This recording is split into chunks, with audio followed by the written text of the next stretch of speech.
Let me say hello again today on September 29th, 2010 with Carol Bosco Baumann from the Red Lion Inn in Stockbridge, Massachusetts. Beautiful old property. Thank you. Rebuilt in what, 1897? 1897. Because I wasn't in here before, but it burnt down. Yes. Like so many wooden structures. Like so many wooden structures. I know. This building burned down in 1896. Fortunately, many of the townspeople were able to help save the antique collection and ferried it out of the building before it was completely destroyed.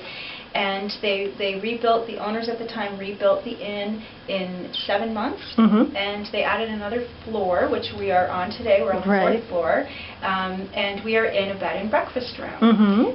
This room has a bed, a sink, a desk and television, and the guest would use the bath that is down the hall. It's somewhat European style in its accommodations. What these rooms do is they allow our guests to experience the Red Lion Inn at a very, very affordable rate. These rooms, many of these bed and breakfast rooms also How many do you have? I would say maybe 8, maybe 6 to 8. And the other thing about the bed and breakfast rooms is that they also, in many cases, connect to another room, so that this room could be shared by a family, for example, where the parents would be in one room and the children in another, and they would share the bathroom and have open access between the rooms. Now, talking about rooms, I know you've got quite a number of rooms here in the main inn, but there are also other buildings that are affiliated or part of the Red Lion Inn, right? We do own several guest houses that are all pretty much from the Victorian-era.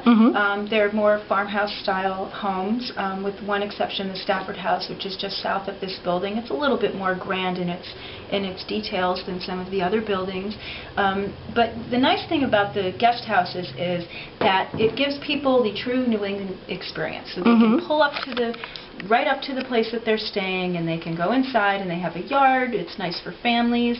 Many of the guest houses have kitchens. So, for example, there's the Stevens house, and there are 8 rooms over there, and in the Stevens house there's also a giant living room area with a harvest table and a fireplace, a wood-burning fireplace, and a small kitchen, so that it's perfect for families, like if a family were to have a reunion here at the inn, which they often do. That's a really nice building for them to be in, because they can just kind of take over the whole building and have a common area to enjoy, and a kitchen as well. And it's also really nice for meetings and other types of groups. Quick question here. Would people sometimes say, I want to stay in a guest house even though there might be other guests in the other rooms? People have their favorite room. We have guests that have come here 50 times. I mean, and even more.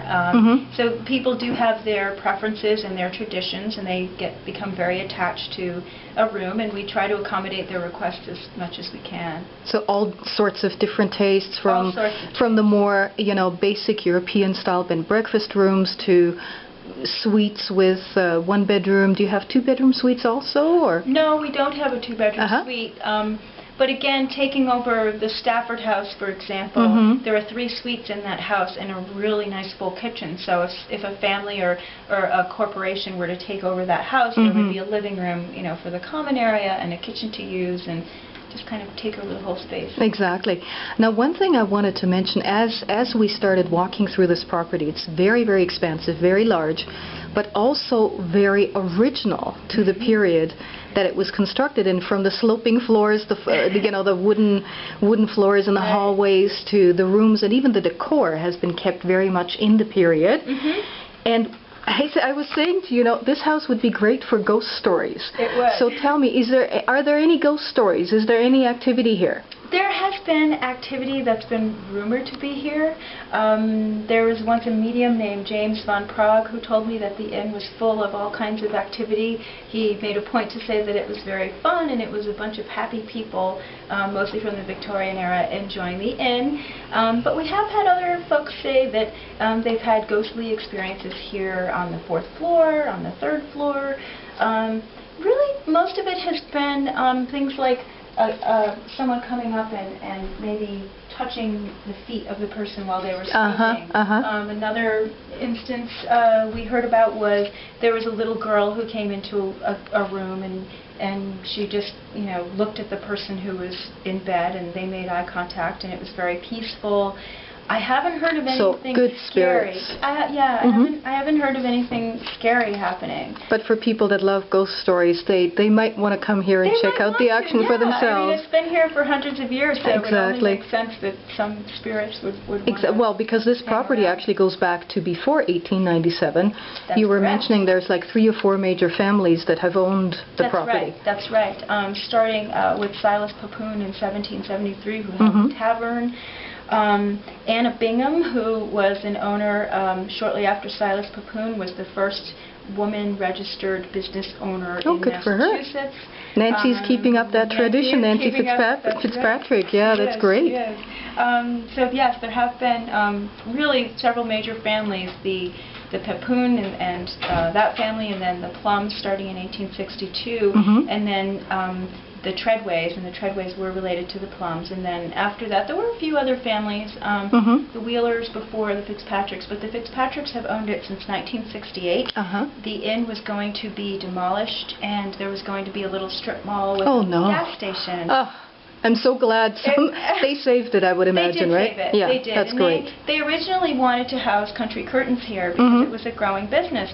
But then they looked at the inn and they heard people saying, it would be really nice to keep it as an inn, and so of course they right away cleaned up the cleaned the building because it had been closed for a while, and they opened it May 29th, 1968, and we've been open year-round continuously since then. Awesome. Prior to that, the inn was not always open year-round.